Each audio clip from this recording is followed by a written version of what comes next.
YouTube family, I need you to do something for me. I need you to think back to the earliest point in your gaming career. As far back as you could possibly think. The first moment that you picked up a controller, or the first moment that you put your hand on a joystick and set your other hand near a bunch of red and blue buttons, getting ready to go at it in the arcade. Think about the earliest moment that you've had. And tell me, do you remember when finishers were fun? Is there a point, whether it be Tekken, Mortal Kombat, Bloody Roar, Dragon Ball Z Budokai, any of these games, do you remember when finishers were fun? Marvel vs. Capcom, out of nowhere, so many explosions, so many bullets, so many knockups. Do you remember a moment where finishers were fun? They weren't just a cinematic. They were actually a strategic part of the game, something that you thought about months in advance once you heard a game was going to be coming out. Because lately, and by lately I mean the past several years, it doesn't seem like finishers have that effect anymore. It doesn't seem like finishers are respected anymore. It doesn't even seem like the developers care about the finishers. And to be honest, and I hate to say this, but finishers at this point have become nothing but a cheap shot, nothing but a bailout. And I've tried to fight myself on this, I really have. I've tried to fight myself on this and say, you know what?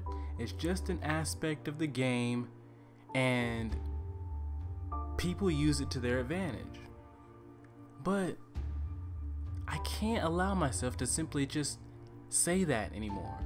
And it's gonna burn for me to say this, Usher Raymond, but finishers have become a crutch for players who can't put the work in to give themselves a chance to be successful. So their chance to be successful comes from these finishers of the last decade. I mean, clearly evident by the very boring gameplay that I've uploaded, I have to let the computer beat my ass so that I can have a finisher available for the gameplay to talk about how shitty the finishers are. And it's unfortunate, but it's the truth. And the worst thing about it though is players aren't always honorable. So players aren't always going to do what's best for the game or do what's best for the full community of gamers. That's why you see people who are going to exploit and spam the hell out of something until the developers patch it. But that's not the gamer's fault. That's the developer's fault. Let's make finishers great again. Well, how do you make finishers great again, Gromby? Well, you change the target users for your finishers. Right now, the target users for these finishers are inexperienced gamers, extreme casuals, and trolls who are really on the game just to be assholes. Well, who should the targeted users be for these finishers? The guys that are playing this game every single day for several hours at a time, trying to be as best as they can possibly be. And the guys who are a year and a half after the game comes out, still playing it every single day. They're increasing the life of your game. So these are the ones that you need to be targeting. Now, how do you really target them? Well, you make these finishers something appealing to them. You make these finishers something that they're going to want to use. Let me kind of break something down to you about why most experienced players don't go anywhere near the finishers. So let's use Injustice and MK as examples. In both of these games, the finishers do roughly 30% damage or so, and I'm rounding down for convenience. So as an inexperienced gamer, I'm thinking, okay, you know what? I have a full set of meter power, and all I gotta do is push these back two buttons and catch you slipping, and I get to take down 30% of your health? This is great. But as an experienced player, I'm thinking I have 7 or 8 different combos that take 30% damage or more away, and I only have to use one piece of this meter bar each time. So while you get that 30%, I can actually use these 7 or 8 combos 4 times, and guess what? You're now at negative 20% health. Another way to make finishers great again, make finishers my reward for doing well and not my bailout for not doing well. Another way to make finishers great again, put finishers on the back end of a combo. Don't make it so easy. I still remember the combos necessary to do my finishers from Dragon Ball Z Budokai 2.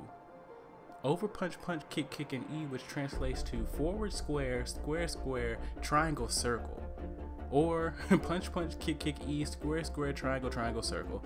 It doesn't have to be something spectacularly difficult, but make it more challenging than 1 or 2 buttons at the perfect little time to get those dumb finishers off. It just doesn't make sense. Now I get it. These games are supposed to have a certain flow, a certain pacing, a certain rhythm to them, and that is totally fine, but there has to be some sort of middle ground. There has to be something that can change in order for these finishers to be more powerful. Give us more health, something. I get it. You don't want games to be 5 or 6 minutes long. Like, I remember in Tenkaichi 3, you had to have a really powerful finisher. Because if you're going up against somebody who has like 7 or 8 health bars, you need to be able to knock 2 or 3 of those health bars down if you're in a bind or if you're in, you know, some type of trouble. And that worked for Tenkaichi 3, but there's got to be another scaling or form in which it can work on these games as well. Because right now, our finishers can't be weaker than our weakest and easiest combos. They just can't. And until these are useful to experienced players who have practiced for several hours, they'll never be fun again. And here we are, at the end of the video. If you like the video, like it. If you think someone else might like it, share it. And if you want to see more, I really hope that you'd subscribe.